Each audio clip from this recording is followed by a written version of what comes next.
जब से ये युद्ध शुरू हुआ है तब से ही प्रभावित देशों में हर भारतीय को जरूरी मदद दी जा रही है। मैंने खुद पश्चिम एशिया के ज्यादातर देशों के राष्ट्राध्यक्षों के साथ 2 राउंड फोन पर बात की है। सभी ने भारतीयों की सुरक्षा का पूरा आश्वासन दिया है। दुर्भाग्य से इस दौरान कुछ लोगों की दुखद मृत्यु हुई है और कुछ घायल हुए हैं। ऐसे मुश्किल हालात में परिवारजनों को आवश्यक मदद दी जा रही है।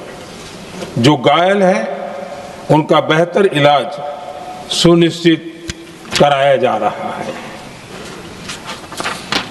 अध्यक्ष जी, प्रभावित देशों में हमारे जितने भी मिशन हैं वो निरंतर भारतीयों की मदद करने में जुटे हैं। वहां काम करने वाले भारतीय हो या फिर जो टूरिस्ट वहां गए हैं, सभी को हर संभव मदद दी जा रही है। हमारे मिशन नियमित रूप से एडवाइजरी जारी कर रहे हैं।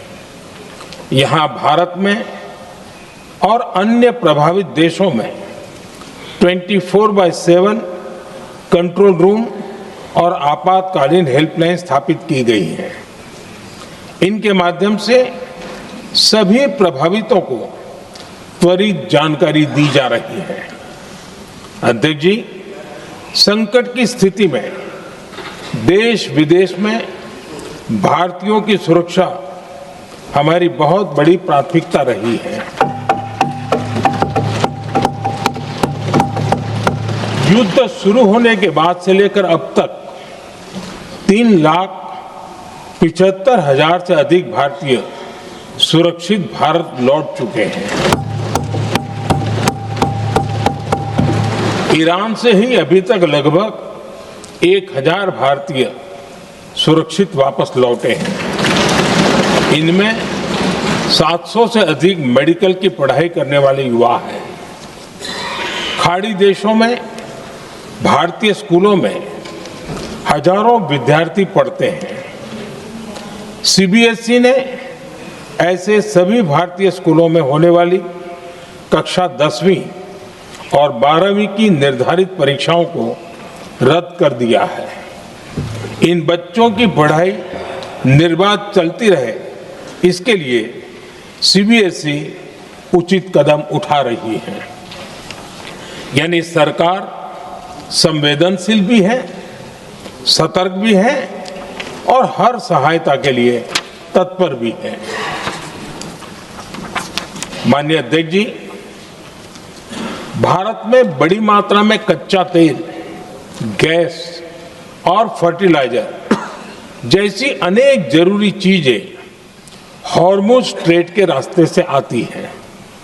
युद्ध के बाद से ही हॉर्मुज स्ट्रेट में जहाजों का आना जाना बहुत चुनौतीपूर्ण हो गया है। बावजूद इसके हमारी सरकार का ये प्रयास रहा है कि पेट्रोल, डीजल और गैस की सप्लाई बहुत ज्यादा प्रभावित न हो। देश के सामान्य परिवारों को परेशानी भी कम से कम हो, इस पर हमारा फोकस रहा है। हम सभी जानते हैं, देश अपनी जरूरत की 60% एलपीजी आयात करता है। इसकी सप्लाई में अनिश्चितता के कारण सरकार ने एलपीजी के डोमेस्टिक उपयोग को प्राथमिकता दी है। साथ ही एलपीजी के देश में ही उत्पादन को भी बढ़ाया जा रहा है। पेट्रोल, डीजल की सप्लाई पूरे देश में सुचारू रूप से होती रहे, इस पर भी लगातार काम किया गया है।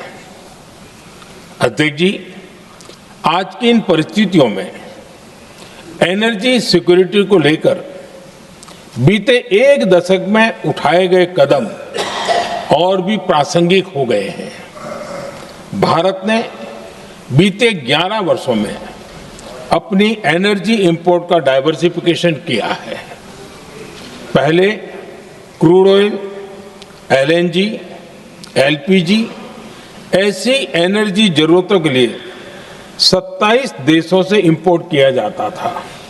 वहीं आज भारत 41 देशों से एनर्जी इंपोर्ट करता है।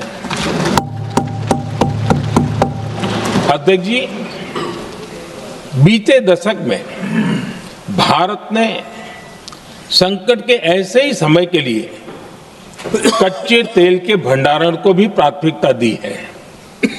आज भारत के पास 53 लाख मीट्रिक टन से अधिक का स्ट्रेटेजिक पेट्रोलियम रिजर्व है और 65 लाख मीट्रिक टन से अधिक के रिजर्व की व्यवस्था पर देश काम कर रहा है। हमारी तेल कंपनियों के पास जो रिजर्व रहता है वो अलग है। बीते 11 वर्षों में हमारी रिफाइनिंग कैपेसिटी में भी उल्लेखनीय वृद्धि हुई है। अध्यक्ष जी, सरकार अलग अलग देशों के सप्लायर्स के साथ भी लगातार संपर्क में है।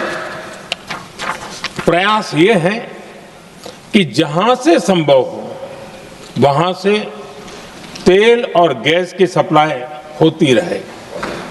भारत सरकार गल्फ और आसपास के शिपिंग रूट्स पर निरंतर नजर बनाए हुए है। हमारा प्रयास है कि तेल हो, गैस हो, फर्टिलाइजर हो, ऐसे हर जरूरी सामान से जुड़े जहाज भारत तक सुरक्षित पहुंचे। हम अपने सभी वैश्विक सहयोगियों के साथ निरंतर संवाद कर रहे हैं ताकि हमारे मैरीटाइम कॉरिडोर सुरक्षित रहे। ऐसे प्रयासों के कारण बीते दिनों हॉर्मुज स्ट्रेट में फंसे हमारे कई जहाज भारत आए भी हैं। अध्यक्ष जी, संकट के इस समय में देश की एक और तैयारी भी बहुत काम आ रही है। पिछले 10-11 साल में इथेनॉल के उत्पादन और उसकी ब्लेंडिंग पर अभूतपूर्व काम हुआ है। एक दशक पहले तक देश में सिर्फ 1-1.5% इथेनॉल ब्लेंडिंग कैपेसिटी थी। आज हम पेट्रोल में 20% इथेनॉल ब्लेंडिंग के करीब पहुंच रहे हैं। इसके कारण प्रति वर्ष करीब 4.5 करोड़ बैरल कम ऑयल इंपोर्ट करना पड़ रहा है। ऐसे ही रेलवे के बिजलीकरण से भी बहुत बड़ा फायदा हो रहा है। अगर रेलवे का इतना बिजलीकरण न होता तो हर साल करीब 180 करोड़ लीटर डीजल अतिरिक्त लगता। ऐसे ही हमने मेट्रो का नेटवर्क बढ़ाया है।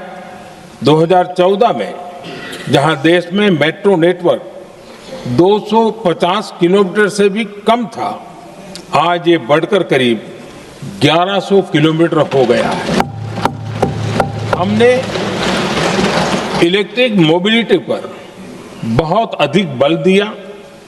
केंद्र सरकार ने राज्यों को 15,000 इलेक्ट्रिक बसें चलाने के लिए दी है। आज जिस स्केल पर वैकल्पिक ईंधन पर काम हो रहा है, उससे भारत का भविष्य और सुरक्षित होगा।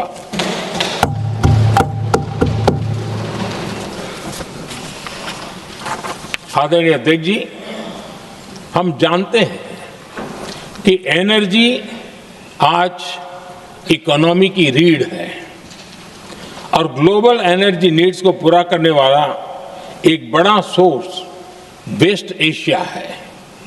स्वाभाविक है कि दुनिया भर की अर्थव्यवस्था वर्तमान संकट से प्रभावित हो रही है।